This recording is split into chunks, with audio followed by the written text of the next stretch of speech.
जय माता दी. मी भाभींना म्हणाले, असं नका करू हो, मला शिकण्याची खूप गरज आहे. माझा लहान मुलगा आहे. मी 4-5 वर्ष बाहेरचं काहीच काम करू शकत नाही.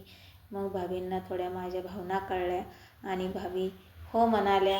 पण भाभी म्हणाल्या, माझ्या सासूबाईचा थोडासा स्वभाव कडक आहे. त्या बोलल्या तर तुम्हाला सहन करावं लागेल.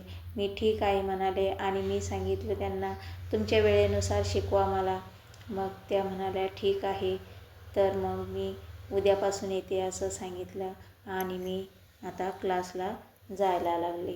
मग काय, जसं जास्त वेळ न घालवता भाभी काय करायच्या, ब्लाऊज शिवायच्या, फिटिंगला द्यायच्या, काजीबटणं करायला लावायच्या. असं करत करत 1 महिना निघून गेला आणि थोडं थोडं मला टिपा मारायला यायला लागल्या, काजीबटणं यायला लागले आणि पुढे मी फिटिंगही द्यायला लागले. काही असेच कपडे, पंजाबी ड्रेस, कधी ब्लाऊज, कधी फ्रॉक असं मी शिवत राहिले, म्हणजे टिपा मारत राहिले. आणि मी क्लास लावला म्हणून कळतही नव्हतं. आम्ही मैत्रिणी कशा झालो आहे पुढच्या भागात